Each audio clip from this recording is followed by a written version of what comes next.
My son didn't just abandon me. He made sure I wouldn't survive. He took my phone. He took my coat. And on Christmas Eve, he left me standing in a frozen forest, alone. My name is Margaret Maggie Sullivan. I'm 72 years old. And the last person I ever thought would try to get rid of me was my own son. If you think something like this happens in one moment, it doesn't. It starts earlier. In small changes. In silence. In the way someone stops looking at you the same way they used to. That night, everything looked perfect. The house was warm. Christmas lights glowing. Dinner on the table. David arrived early. But he didn't hug me. He didn't even step close. "Merry Christmas, Mom," he said. It sounded practiced. Like he had already said it in his head a dozen times. Elena stood behind him, calm as always. Composed. "Careful. You've been tired lately," she said. "We booked you a place up north. Quiet. Peaceful." It sounded kind. Too kind. I watched her for a second longer than usual. Then I looked at David. He wouldn't meet my eyes. "Tonight?" I asked. "It's already paid for," Elena answered. Too quickly. That was the first moment I felt it. Something was wrong. But I still said yes. Because when your child asks you to trust them, you do. Even when your instincts tell you not to. We left just after sunset. Snow had already started falling. At first, it was light. Then heavier. Inside the car, no one spoke. David held the wheel too tight. Elena kept watching me in the mirror. Not with concern. With calculation. I noticed everything. After 40 minutes, we left the highway. After an hour, there were no lights. After 90 minutes, no houses. Just trees. Endless trees. "Elena," I said calmly, "where exactly is this place?" She didn't hesitate. "The kind of place where no one will disturb you." That sentence stayed in the air. I turned slightly and looked outside. Nothing but snow and darkness. I reached for my phone. No signal. That's when I knew. This wasn't a wrong turn. This was planned. I didn't react. Didn't accuse. Didn't panic. Because panic gets you killed. Instead, I started tracking. Every turn. Every slope. Every shift in direction. Old habits. Don't disappear. Before I was a mother, I was a military nurse. I learned how to stay calm when everything around me was falling apart. And right now, everything was falling apart. The road narrowed. Snow piled higher. Branches scraped against the car. Then, David slowed down. The engine softened. The car rolled forward and stopped. No lights. No buildings. No resort. Just a clearing in the middle of the forest. For a moment, no one spoke. Then David turned off the engine. The silence was heavy. Final. I turned toward him. "David, where are we?" He didn't answer. His hand stayed on the wheel. His shoulders trembled. "Mom," he said quietly. I didn't need him to finish. I already knew. This is for the best. Those words ended everything. I looked at him carefully. "Look at me." He didn't. "David, look at your mother." He lifted his eyes for half a second. That was enough. I saw it. Guilt, fear, and something worse. Decision. Elena opened her door. Cold air rushed into the car. Sharp. Immediate. She stepped out without hesitation. That's when it became clear.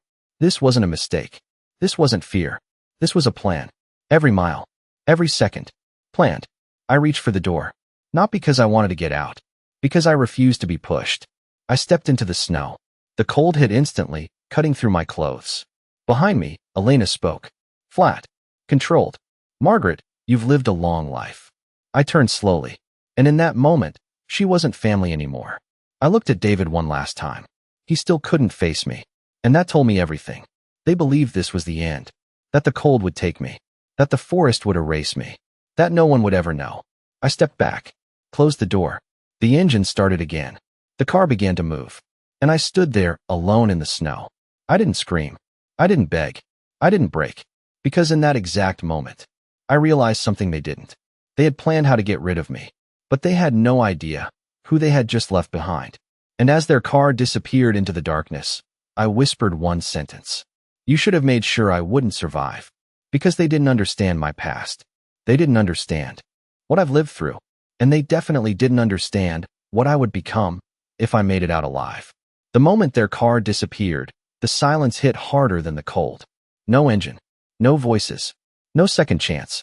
Just wind and the sound of snow falling around me.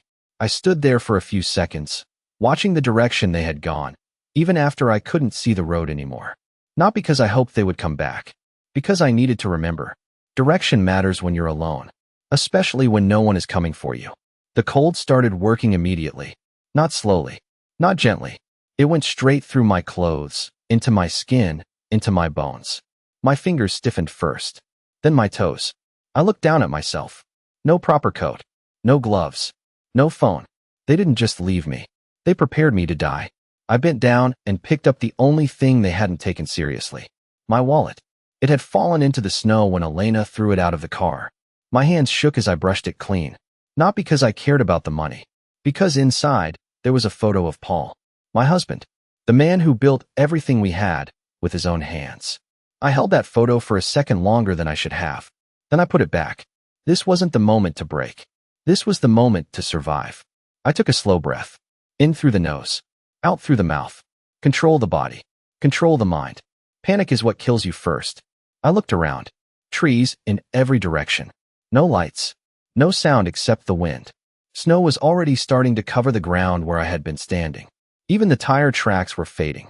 That told me something important. If I didn't move soon, I would lose the only clue I had. I turned toward the direction the car had gone. Not to chase them. To understand the terrain. The road had curved slightly before they stopped. There had been a slope. A dip. I closed my eyes for a second and replayed it. Every turn. Every movement. That was the difference between fear and training. Fear reacts. Training remembers. I opened my eyes again. Then I started walking. Not fast. Steady. Because speed wastes energy. And energy was something I couldn't afford to lose. The snow was deeper than I expected. Each step sank halfway to my ankle. My injured leg from earlier years wasn't strong, and I could feel the strain immediately. But stopping was not an option. After a few minutes, I realized something else. I couldn't follow the tire tracks anymore. They were already gone. Covered. Erased. That's when the truth became even clearer. Even if I wanted to go back, I couldn't. They didn't just leave me. They made sure I couldn't find my way out. I stopped walking. Just for a moment. Not to rest. To think. Cold air burned in my lungs. My hands were losing feeling faster now. That gave me a time limit. Maybe 2 hours before things got dangerous. Less if I made mistakes. I scanned the area again. Then I saw it. A large pine tree, partially collapsed against a rock formation. Not perfect, but it blocked the wind from one side. That was enough.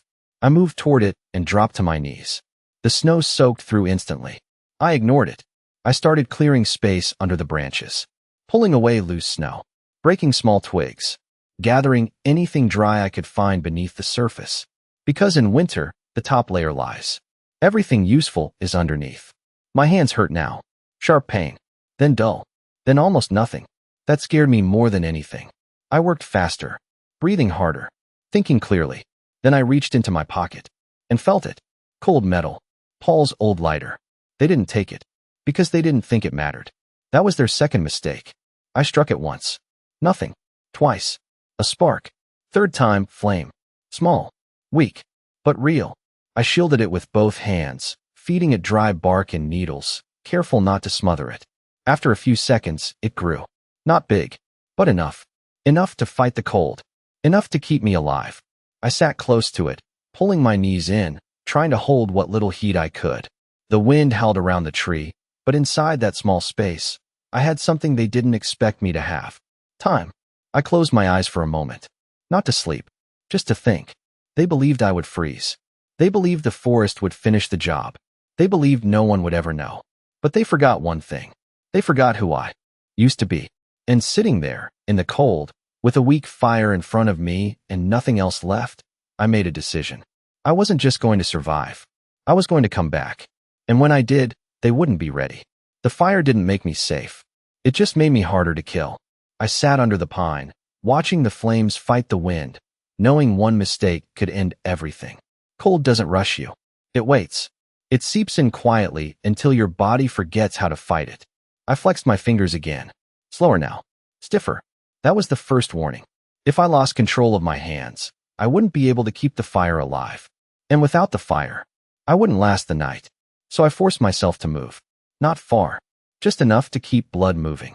I stood, stepped in place, bent my knees, kept my body working. Every few seconds, I checked the fire. Every few seconds, I checked myself. That rhythm kept me alive. Move. Watch. Breathe. Think. Time passed differently in the cold. Minutes stretched. Silence deepened. Then the forest changed. At first, it was subtle. A shift in sound. A break in the wind. Then I heard it. A low, distant crunch. Snow under weight. Not mine. I froze. Not out of fear. Out of control. There's a difference. I listened carefully. Another step. Then another. Slow. Measured. Something was moving out there. Watching. I didn't turn immediately. Turning too fast signals weakness. Instead, I reached down slowly and picked up a thick branch from the edge of the fire. One end was burning. The other was solid. Useful. Then I turned. Two eyes stared back at me, reflecting the firelight. Low to the ground. Still. Another set appeared behind it. Then another. My breathing slowed automatically. Wolves. Not one. A small pack. I had seen that look before. Not in animals. In people. The look that measures risk. They weren't attacking yet. They were deciding. I stood up slowly. My leg protested, but I ignored it. Pain didn't matter right now. Position did. Height did. Presence did. I held the burning branch out in front of me, not waving it wildly. Steady. Controlled. Then I made myself louder. Back. My voice didn't shake. That surprised me. Maybe part of me had been waiting for something like this. The lead wolf took a step closer. Careful. Testing. I didn't move back. If I gave ground now, I would keep giving it. So instead, I stepped forward. Just one step. That changed everything. The wolf stopped. The others shifted. They weren't expecting resistance. They were expecting weakness. I reached down with my free hand and threw dry pine needles into the fire. Flames jumped. Sparks burst into the air. The light grew stronger for a second. That mattered. Fire isn't just heat. It's control. I raised the burning branch higher. Back. This time louder. Stronger. The lead wolf let out a low growl. Then it turned its head slightly. That was enough. The rest followed. One by one, the eyes disappeared into the darkness. Gone.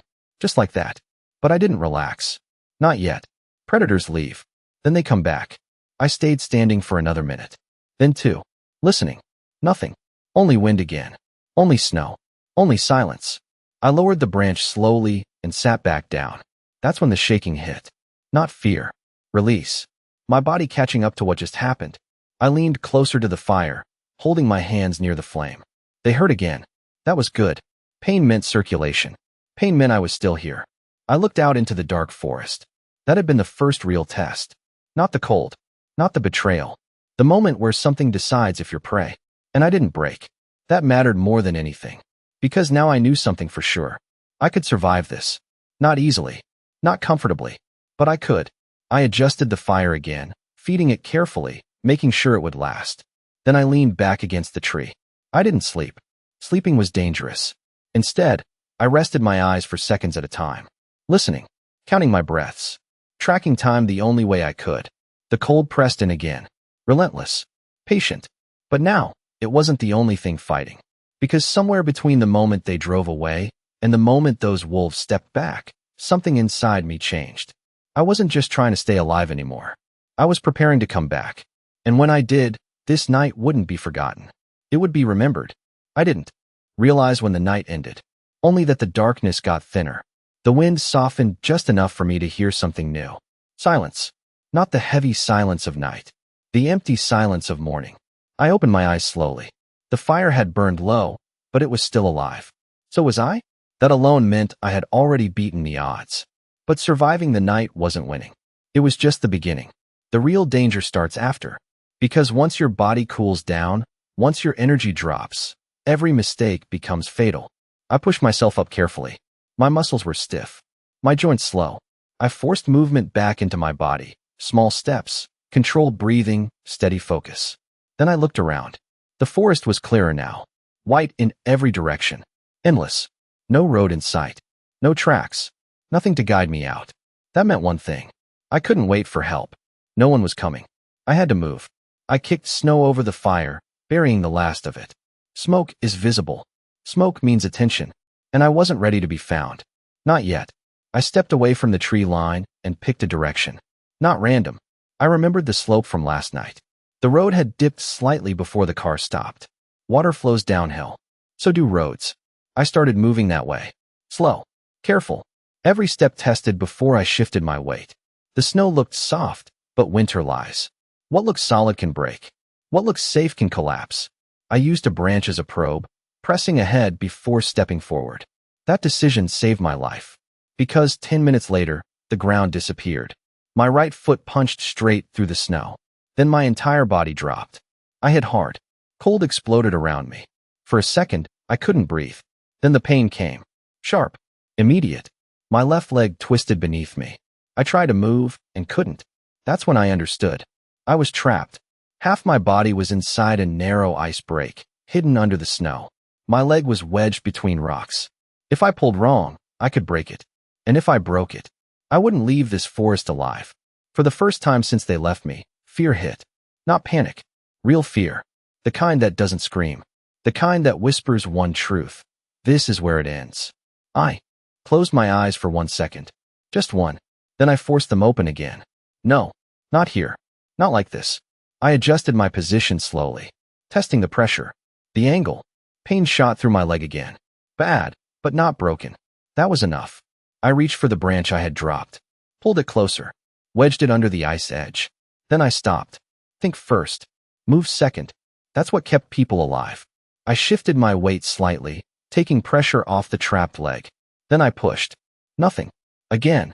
The branch slipped. I reset it. Changed the angle. Tried again. This time, the ice shifted, just enough. I felt it. A small movement. That was all I needed. I pulled hard. Pain exploded up my leg so violently I almost blacked out. But the leg came free. I collapsed backward into the snow, gasping. For a moment, I didn't move. Didn't think. Just breathed. Then I forced myself to sit up. I had to check the damage. I touched my ankle carefully. Swollen. Painful. But still aligned. Not broken. I let out a breath I didn't realize I was holding. Then I reached up, pulled off my scarf, and wrapped it tight around my ankle. Pressure helps. Stability helps. Pain can wait. I grabbed a thicker branch and used it as support. When I stood up again, the world tilted slightly. My leg protested immediately. Every step hurt, but I could still move. And that meant one thing. I wasn't done. I looked back at the hole I had fallen into. It was already filling with snow. Like it had never been there. Like I had almost never been there. That's how this forest worked. It didn't just kill you. It erased you. I turned away from it and kept moving. Step by step. Slower now, but more careful. Because I understood something new. The cold wasn't the only enemy. The ground itself was trying to take me. And the next mistake might not give me another chance. As I limped forward, leaning on the branch, breathing through the pain, one thought stayed clear in my mind. They believed the forest would finish me. They believed I wouldn't make it past the first night. They believed wrong. Because now I had survived the cold. I had survived the wolves. And I had just pulled myself out of a trap that should have ended me. Which meant something had changed. This wasn't about survival anymore. This was about return. And every step I took through that snow was one step closer to the moment they would see me again. Alive. Pain was constant now. Every step reminded me my body had limits. But pain wasn't the real problem. Hunger was. Cold burns energy faster than anything. By the time the sun climbed higher, if you could even call it that through the gray sky, my body had already started shutting things down. My hands moved slower. My thoughts took longer. That was dangerous. Because in the forest, slow thinking gets you killed. I leaned against a tree for a moment. Not to rest. To assess. That's the difference between surviving and giving up. I checked my breathing. Still controlled. I checked my fingers. Stiff, but moving. I checked my leg. Swelling worse. Pain sharper, but still holding. Good enough. Then my stomach tightened. Not a sharp pain. A hollow one. The kind that grows. The kind that distracts. I hadn't eaten since before we left the house. Christmas dinner. The last meal I had with my son, before he tried to erase me. I pushed that thought away. Emotion wastes energy. Focus keeps you alive. I needed water first. Food could wait. I knelt down and gathered clean snow into my hands. But I didn't need it. That's a mistake people make. Snow lowers your core temperature. Instead, I packed it into a piece of bark I had broken earlier, letting it melt slowly near my body.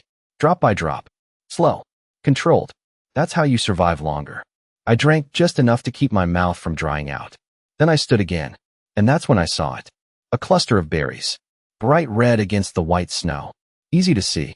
Easy to reach. Easy to trust. Too easy. I moved closer anyway. Because hunger doesn't just weaken your body. It convinces your mind. It tells you something is safe because you need it to be. I crouched beside the bush. Looked at the berries. Round. Full. Clean. They looked perfect. That was the problem. I didn't touch them. Instead, I looked up.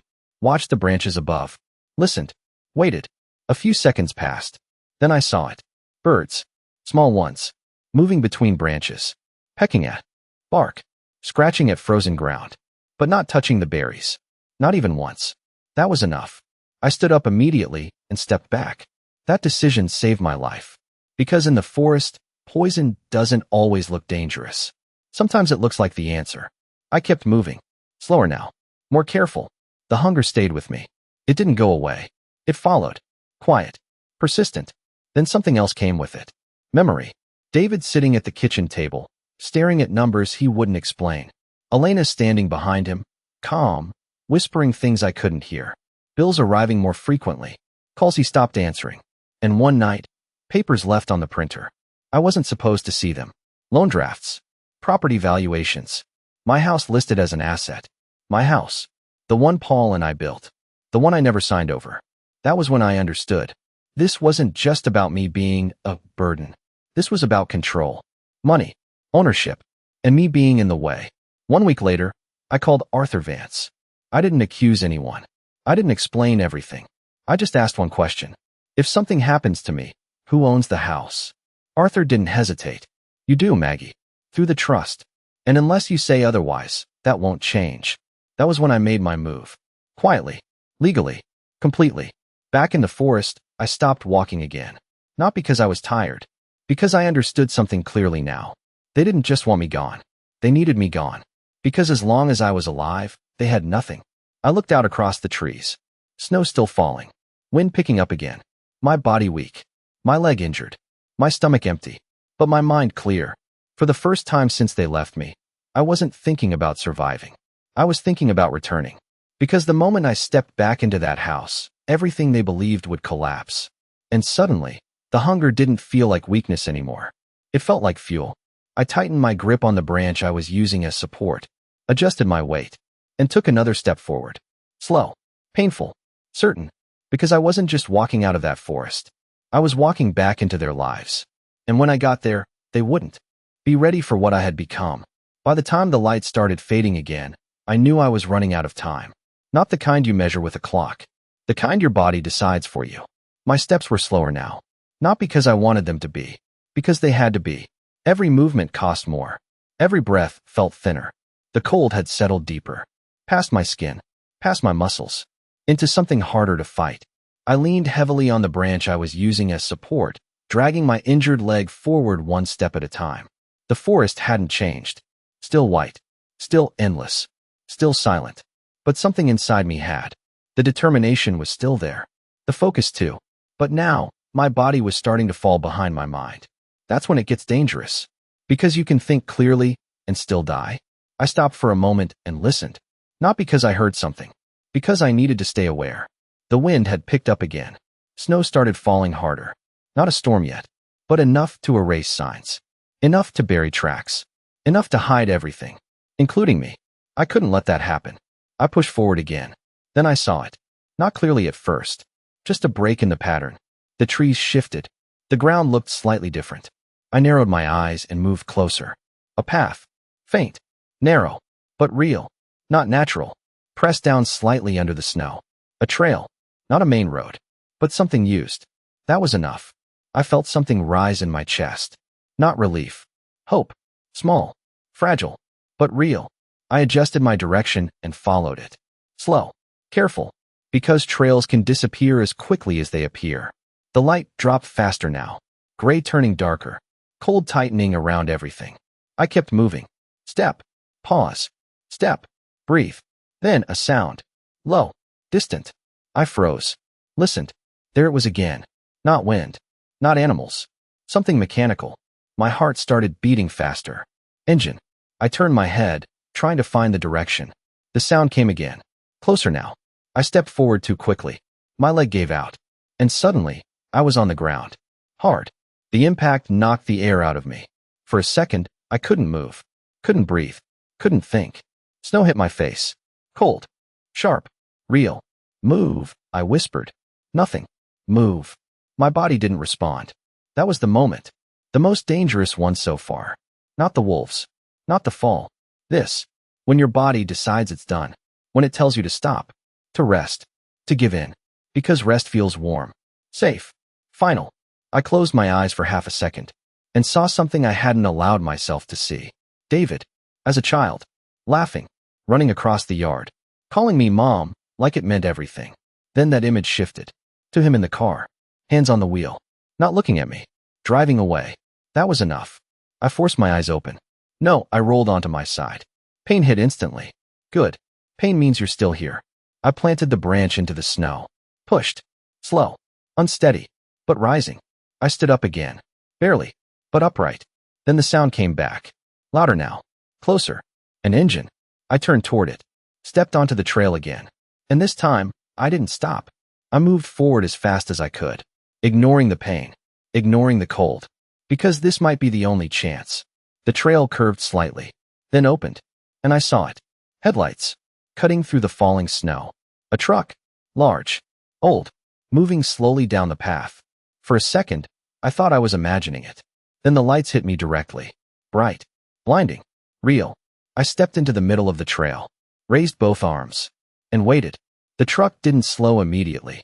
It kept coming. Too fast. Too close. I didn't move. I couldn't. If this was my chance. I wasn't letting it pass. At the last second, the brakes screamed. The truck slid slightly in the snow before stopping just feet away from me. The driver's door flew open. A man jumped down. Jesus. He ran toward me, stopping just short like he wasn't sure if I was real. You. Hal, what are you doing out here? I tried to answer, but my voice didn't come out right. Please, that was all I managed. He stepped closer, looking at my face, my clothes, my leg. Then something in his expression changed. Not confusion anymore. Not shock. Understanding. All right, he said quickly. All right, I got you. His name was Joe. And in that moment, he wasn't just a stranger. He was the difference between living and disappearing forever in that forest. The heat inside Joe's truck felt unreal. Not warm. Not comfortable. Unfamiliar. After hours in the cold, your body doesn't trust warmth right away. It feels like a trick. I sat in the passenger seat, wrapped in a heavy blanket Joe pulled from behind his seat. My hands trembled as I held the cup of coffee he gave me. Slow, he said. Don't drink it too fast. I nodded. Even speaking took effort. Joe glanced at me again. You're lucky I came down this trail today. I looked at him. No, I said quietly. I'm not lucky. He frowned slightly. Then what is it? I held the cup closer, feeling the heat seep into my fingers. I'm not done yet. That was the truth. Because surviving the forest wasn't the end of anything. It was the beginning. Joe drove carefully through the snow, the truck moving slow but steady. You got family nearby? He asked. I watched the road ahead. Yes. You want me to take you home? That word hung in the air. Home. Warm. Safe. Familiar. Everything I should have wanted. Everything I didn't choose. No, I said. Joe glanced at me again. No. I need to go somewhere else first. He didn't push. Some people understand when a situation is bigger than it looks. Where? He asked. Millbrook, I said. Main Street. Law office. Arthur Vance. That got his attention. You sure? You look like you need a hospital. I need my lawyer. That was all I said. And that was enough. The rest of the drive was quiet. Not empty. Focused. I watched the road. The turns. The distance. Not because I didn't trust Joe. Because I needed to stay aware. That's how you survive. Not just the forest. Everything after it. When we reached the edge of town, the world looked normal again. Streetlights. Shops. Cars. People walking. No one knew what had happened just miles away. No one knew how close I had come to disappearing. Joe pulled the truck to a stop in front of a small brick building. Arthur Vance, attorney at law. He looked at me. You sure you don't want me to call someone? I shook my head. You've done enough. He hesitated for a second, then nodded. All right, but I'm not going far. That told me everything I needed to know. About him. Good people don't leave too quickly. I opened the door. The cold hit again, but weaker this time. Manageable. I stepped down slowly, leaning on the truck for support. My leg still hurt. My body was still exhausted. But my mind, clear. Sharp. Ready. I walked to the door and pushed it open. A bell rang softly. Inside, everything was warm, organized, still, the opposite of the forest. Arthur Vance stood behind his desk, reading something. He looked up and froze. For a second, he didn't move, didn't speak, didn't breathe. Maggie. His voice was barely above a whisper. I closed the door behind me. It's me.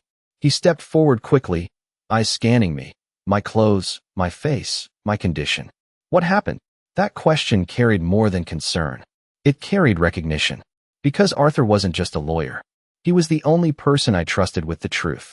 I'll tell you everything, I said. But first, I need to know something. He nodded immediately. Anything. I took a step forward. Steady. Controlled.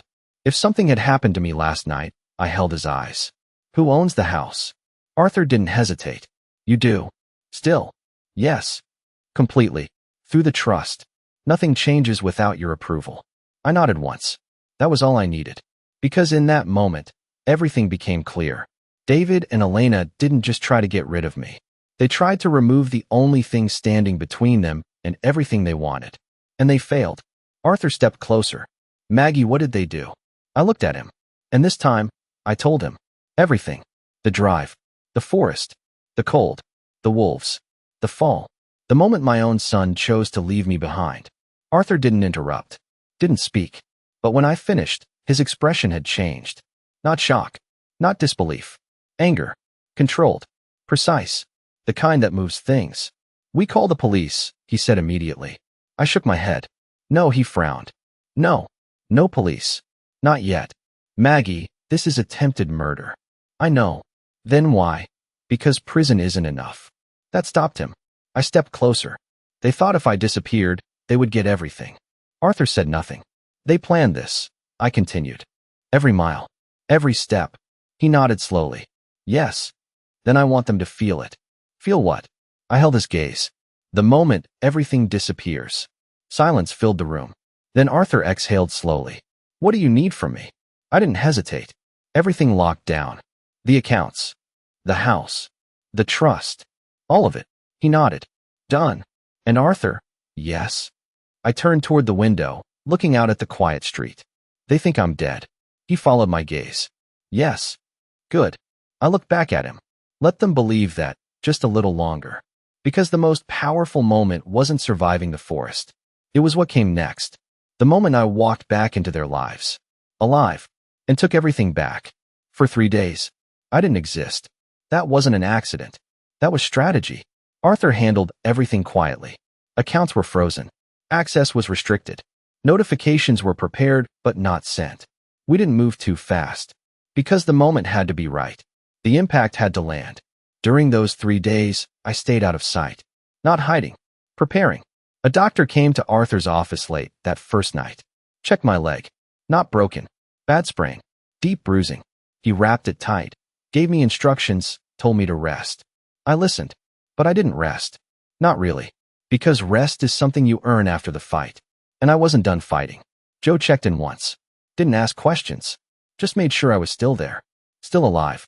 Still moving forward. That mattered more than anything he could say. By the second day, I could walk without support. Slowly. Carefully. But upright. That was enough. Arthur brought me updates. They haven't reported you missing, he said. I wasn't surprised. If you don't want someone found, you don't go looking for them. They're acting normal, he added. That part one expected. People like Elena don't panic. They adapt. What are they doing? I asked. Arthur hesitated for half a second. Entertaining. That word told me everything. They're using the house, he continued. Inviting people. Talking about renovations. I nodded. Of course they were. If they believed I was gone, they would move fast. Claim space.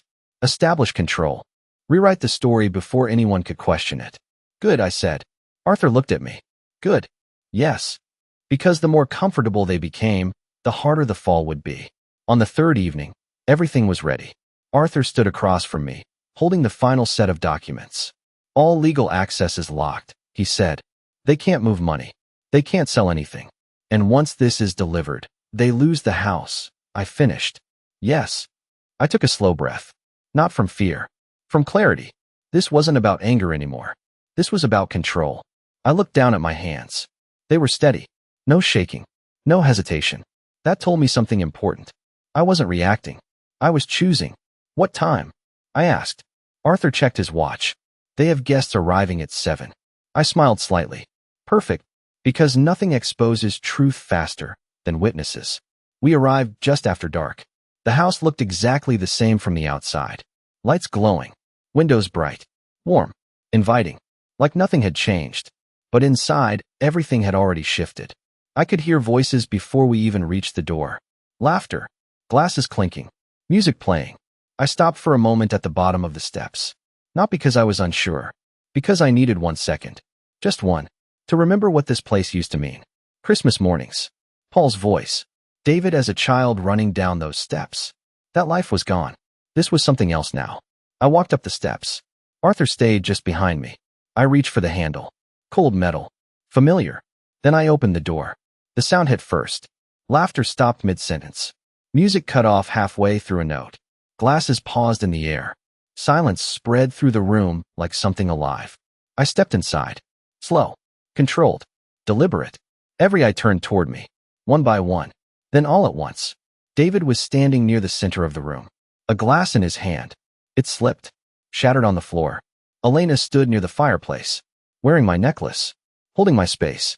Her face changed instantly. Color drained. Eyes wide. Not fear yet. Not fully. Shock. Pure shock. Because in her mind, I wasn't supposed to be here. I wasn't supposed to be anywhere. Maggie, someone whispered. I didn't answer them.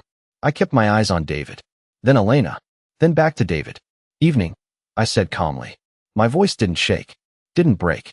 Didn't carry anything except certainty. David's mouth moved. But no words came out. Elena took a step back. Just one. That was all it took. Because that step told me everything. She understood. Before anyone else. She understood exactly what this meant.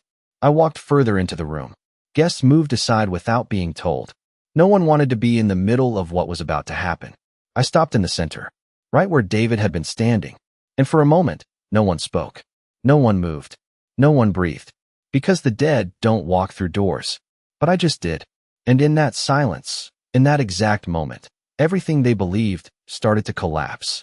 No one spoke. Not at first. That was the power of the moment. Not fear. Not anger. Silence. The kind that forces people to think. To realize. To understand. Something has gone very wrong. I stood in the center of the room, letting it stretch. Letting it settle. David finally took a step forward. Mom, he said, his voice unsteady. You thought I was dead. I didn't raise my voice. I didn't need to. The truth, said calmly, lands harder than anything shouted. His face tightened. Elena didn't move. That was her strength. She never reacted immediately. She calculated, adjusted, then spoke. Margaret, she said, steady again now, you disappeared. We were worried. I turned to her slowly. You didn't look worried. Her expression didn't break. That's not fair. No, I said. What you did wasn't fair. Another silence. Longer this time. Heavier. The guests shifted slightly. No one left. No one wanted to miss what came next. David tried again. We can explain. No, I said. You can listen. That stopped him. I took one step forward. Then another. Closing the distance. Not aggressively. Deliberately. Controlled. That matters. Because control is what they thought they had. I remember everything, I said quietly. The drive. The road. The moment you stopped. David looked down. Elena didn't. And I remember what you took. I continued. My phone. My coat. My way back. I let that sit. Then I added one more thing. And I remember you driving away. That broke him. Not completely. But enough. His shoulders dropped. His eyes filled. Elena saw it too. And she moved closer to him. Not to comfort him. To stabilize him. Margaret, she said again, sharper now. You're making this into something it's not. I looked at her. No. I'm finally seeing it for what it is. She held my gaze. Testing. Looking for weakness. For hesitation. She didn't find it. Because something had changed. Not in the house. In me. You don't understand the situation, she said. I almost smiled. That's where you're wrong. Because I understood it perfectly. I just hadn't said it out loud yet. I turned away from them and walked toward the table. Picked up a glass. Poured myself water. Simple actions. Normal movements. That's what made it unsettling. Because I wasn't reacting like a victim. I was acting like the owner. And everyone in that room felt it. I turned back toward them. You didn't report me missing. It wasn't a question. David froze. Elena answered. We assumed you needed space. Space? I repeated. She didn't respond. Interesting, I said. Because most people call for help when someone disappears in a snowstorm. No one argued with that. Because no one could. The room tightened again. The pressure building. David stepped forward again. We made a mistake. There it was. The word people use when they want to shrink something bigger. Mistake. I looked at him carefully. A mistake is forgetting something, I said. This was planning. He didn't deny it. He couldn't. Elena stepped in again. Enough, she said. You're back. You're fine. There's no reason to make this dramatic. That was her strategy. Minimize. Control. Redirect. But she had already lost something important. The room. Because now everyone was watching her. Not me. And they were starting to see it. I set the glass down. Slowly. Then I looked at both of them. You're right about one thing, I said. Elena waited. This doesn't need to be dramatic. I turned slightly. Toward the door. Arthur stepped forward. Right on time. Calm. Precise. Holding. A folder. That's when Elena's expression changed. Not fear. Recognition. Because she knew what came next. Legal isn't loud. Legal is final. Arthur walked into the room without hesitation. Stopped beside me. Opened the folder. And said one sentence. Everything is locked. That hit harder than anything I could have said. David blinked. What does that mean? Arthur didn't look at him. It means you no longer have access to any accounts connected to the Sullivan Trust. Silence. Total. Immediate. Elena stepped forward. That's not possible. Arthur turned one page. It's already done. David looked between us. Confused. Unsteady. What accounts? I answered him. All of them. That's when it landed. Not fully.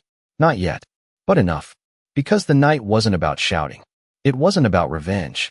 It was about something far more powerful. Taking control back. Piece by piece. And in that moment, standing in my own house, with everyone watching, I realized something clearly. They thought the worst thing that could happen was me surviving the forest. But they were wrong. The worst thing was me coming home. The room didn't explode. It tightened. That's what real consequences feel like. Not noise. Pressure.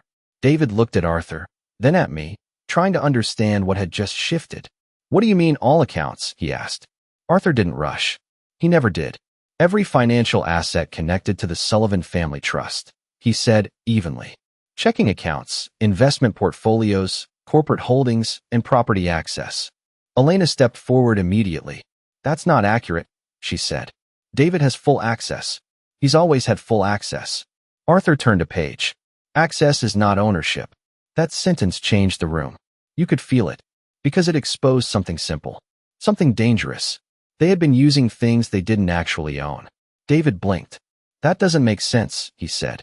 I've been handling everything since Dad. Handling is not the same as controlling. Arthur interrupted calmly. I watched David carefully. This was the moment. Not when he broke. When he understood. You were given operational authority. Arthur continued. Under. Supervision. Conditional. Revocable. David looked at me. Not angry. Not yet. Confused. You never told me that, he said. I didn't need to, I replied. That's the difference between power and assumption. He assumed. I decided. Elena stepped closer now, her voice sharper. This is temporary, she said. We can resolve this. Arthur closed the folder halfway. This is already resolved. No, she snapped. You don't get to walk in here, and I do, he said, finally looking at her directly. Because legally, this house is not yours. It has never been yours. And as of tonight, your right to remain here is under review. That hit. Hard. Not emotional. Structural. Because Elena didn't care about feelings. She cared about position. And her position was slipping. This is ridiculous, she said. David is her son. Yes, Arthur said. And that is the only reason you were allowed to live here at all. Silence again. Different now. Colder. David ran a hand through his hair, pacing slightly. This can't be happening, he said. But it was. And he knew it. Because he hadn't questioned ownership before. He had assumed it would transfer. Naturally. I watched him carefully. This is what you were counting on, I said quietly. He stopped. What? That if I disappeared, everything would become yours. He didn't answer. Because he didn't need to. Elena did. You're twisting this, she said. We were taking care of you. I looked at her. You left me in the snow. That ended her argument. Not emotionally. Factually. Arthur stepped forward again. There's more, he said. That got their attention. Always does. He opened the folder fully now. These documents confirm that Margaret Sullivan remains the sole controlling trustee. All asset transfers require her authorization. No such authorization has been given. David swallowed. So what happens now? Arthur didn't hesitate. Now, everything stops. Elena shook her head. No, we can fix this. We can talk about this privately. I stepped forward. No, she turned toward me. You don't want to do this in front of people. I held her gaze.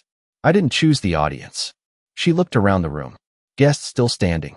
Watching. Understanding more with every second. That's when it hit her. This wasn't just loss. This was exposure. David spoke again, quieter now. What do you want? That question mattered.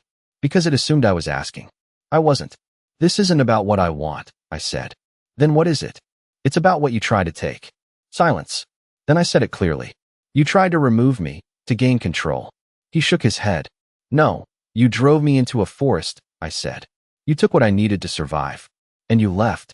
Each sentence landed harder than the last. Not louder. Clearer. And now, I continued, you're standing in a house you don't own. Using money you don't control. Explaining something that has already been decided.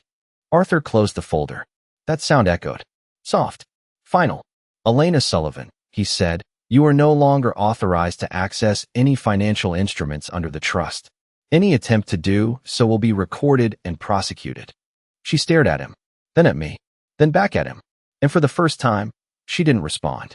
David looked like he was shrinking in place. Not physically, internally, because everything he thought he had was never his.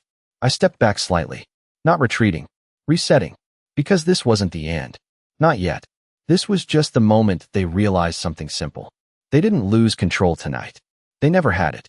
And as the silence settled again, I understood something clearly. The forest didn't break me. It revealed me. And now, everything they built on my absence was starting to collapse. No one moved at first, because everyone in that room understood something had just ended. Not a conversation, not a misunderstanding, a position, a life they thought they had already secured. David looked at me like he was seeing me for the first time, not as his mother, as someone he no longer understood. Mom, he said, voice cracking, please, we can fix this. I didn't answer immediately, because this was the moment he had been avoiding, the moment where words stop working, and consequences begin. Arthur stepped slightly to the side.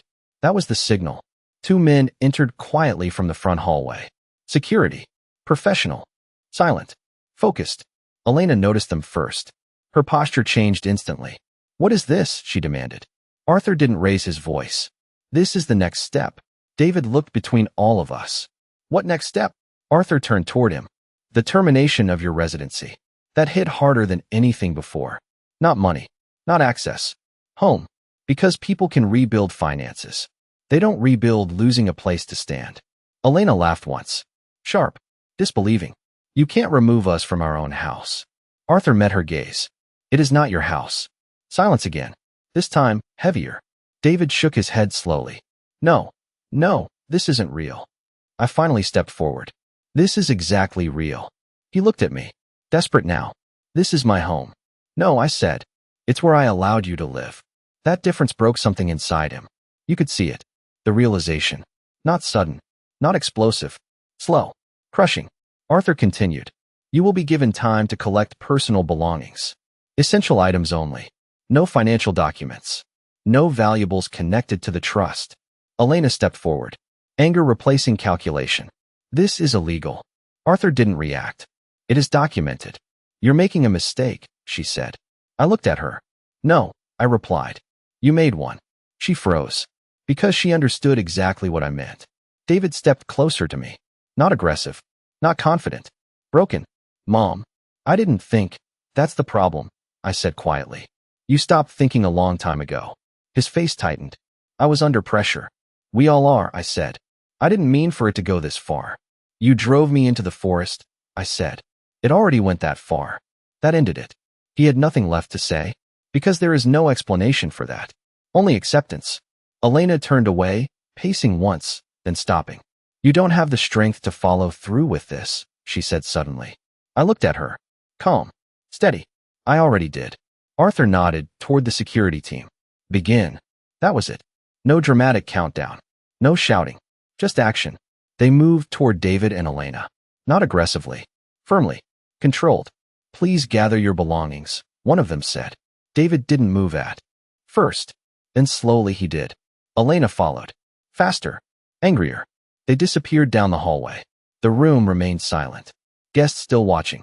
No one speaking. Because everyone understood something important. This wasn't revenge. This was consequence. Minutes passed. Then they returned. 2 small suitcases. That's all they were allowed. Years of living here, reduced to what they could carry. David stopped near the door. Turned back toward me. His eyes were red. Not from anger. From something heavier. Mom, please. That word again. Please.